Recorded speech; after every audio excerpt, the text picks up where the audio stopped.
Hello, I'm Lucinda Main, Executive Vice President and CEO of the American Association of Colleges of Pharmacy and a proud Research America board member. It's a privilege to introduce five individuals who, by answering one question each in close to 3 minutes flat, share insights on three overwhelmingly important areas of research and health. Watching these segments will shed important light on topics that merit far more attention than they ordinarily receive in addressing individual health, public health, and fiscal health. Our speakers include Doctors Ned Sharpless, Maria Ryan, Michael Leong, Louis Muglia, and Aline Langevin. Listen to their insights and then work with Research America to help our collective community remedy these disconnects. Thanks for the opportunity to join. As you can imagine, what is most on my mind right now is cancer care, and cancer research. I'm very concerned about the long-term effects of disruptions in cancer care that are due to the pandemic. People with cancer are at increased risk for bad outcomes from COVID-19. And we don't really have an understanding of why that is exactly, or which patients are going to do worse or why. And those are really important questions, but that really is just the beginning to us, because the pandemic is really disrupting cancer care in some very important ways. And we think the negative effects of this disruption in cancer care will persist for years to come. We believe, for example, through modeling efforts we've done, that we'll see excess cancer deaths as a result of the pandemic that may last for a decade after this is all over. So, for example, in cancer of the colon and the breast, where we have the best models for our analysis, we expect to see on the order of 10,000 excess cancer deaths over the next 10 years due to disruptions in care. This is because of reduced screening, fewer colonoscopies and mammograms, but also for reduced care. People are not going to their doctors for so-called elective diagnoses. And so the disruptions to cancer care have been very significant. Some of that has been prudent. Obviously, hospitals and clinics have needed to restrict their capacity to protect their patients and their caregivers during the pandemic. But we believe at the NCI that getting back to full cancer care as quickly as possible for our patients is really, really important.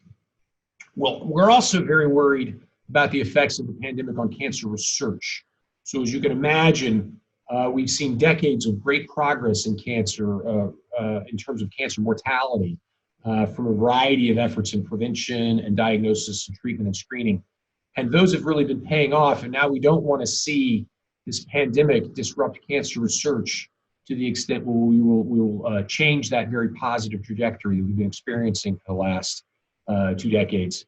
And we're worried that the decreased accrual to clinical trials that the pandemic has caused, and the decreased ability of institutions to do research, and the decrease of regulatory agencies like the FDA to investigate and approve new therapies, all of these things could conspire to really disrupt this engine of cancer research that's been so successful in recent years. And so we're trying through collective action to get our research community and our cancer care community back to full speed as quickly as possible so that we can minimize the impact of the pandemic on patients with cancer and really fulfill the National Cancer Institute's mission of ending cancer suffering for all Americans.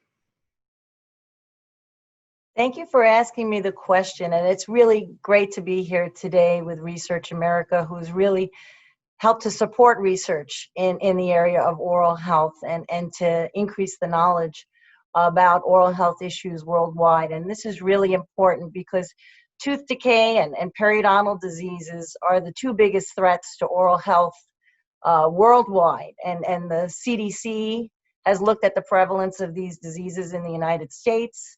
For 2 to 19-year-olds, 46%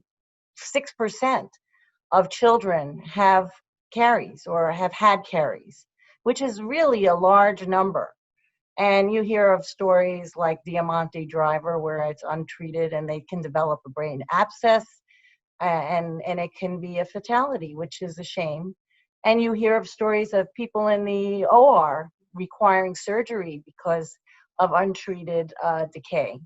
And periodontal diseases are much more common in adults, especially as we get older. But, almost 50% of the US population has some form of periodontal disease.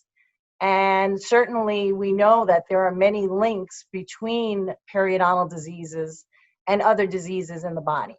And this is really driven by the inflammation that is caused during periodontal disease. So periodontal diseases are initiated by the bacteria that accumulate around the teeth. And your response to those bacteria is often the production of cytokines and enzymes that can cause the breakdown of the connective tissue and bone that supports the tooth.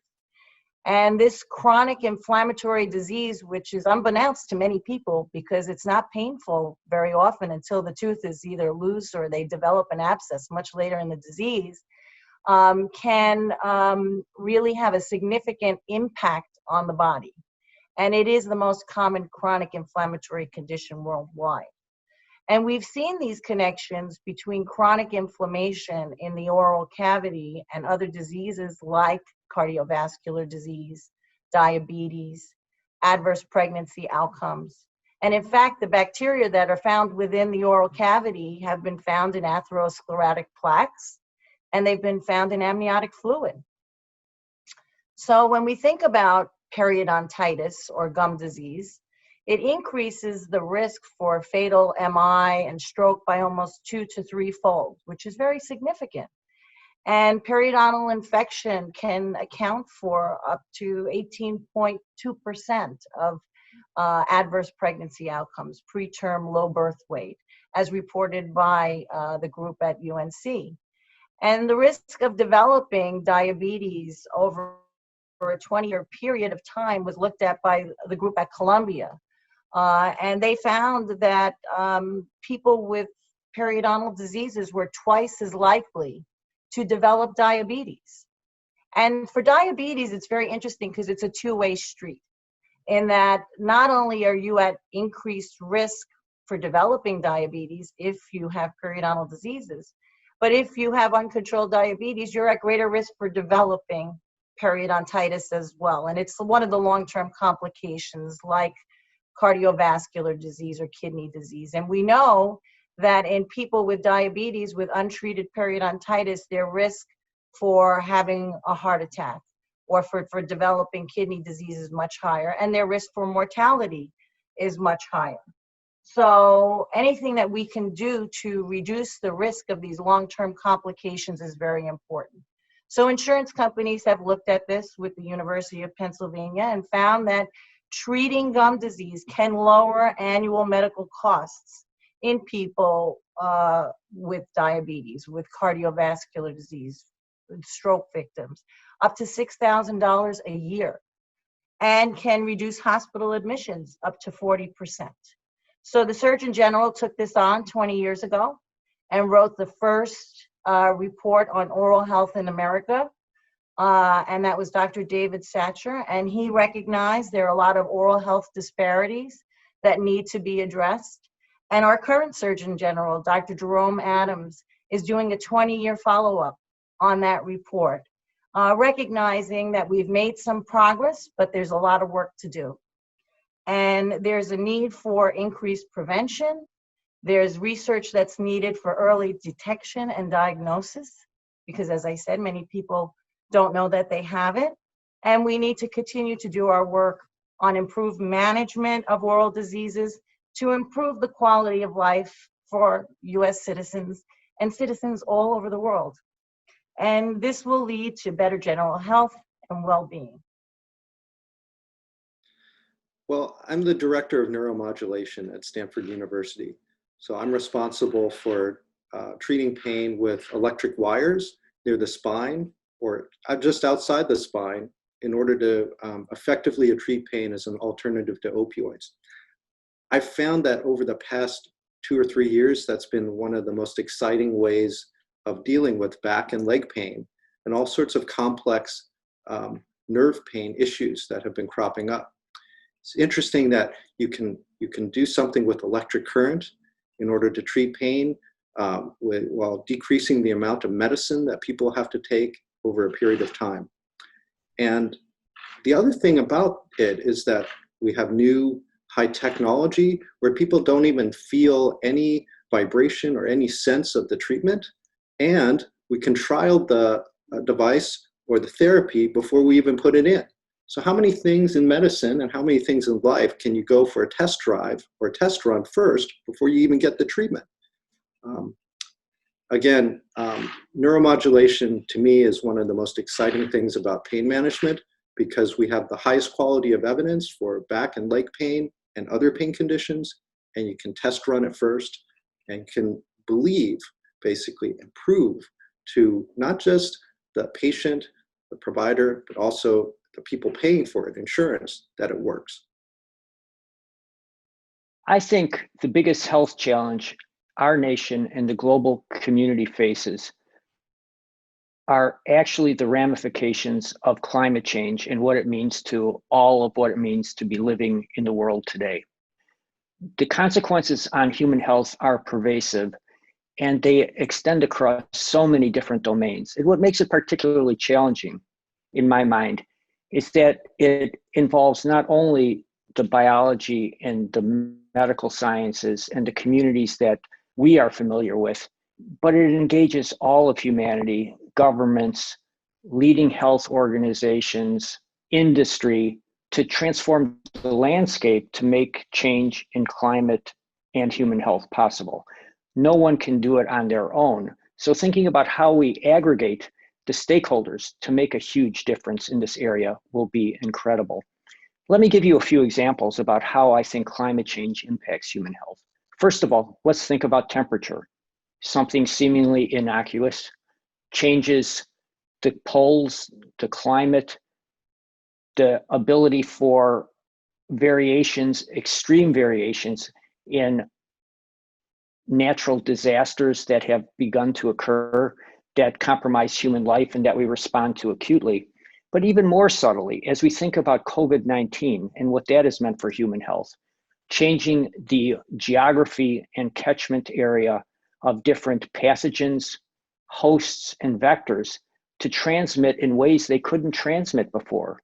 I think this is just the tip of the iceberg in terms of what we see.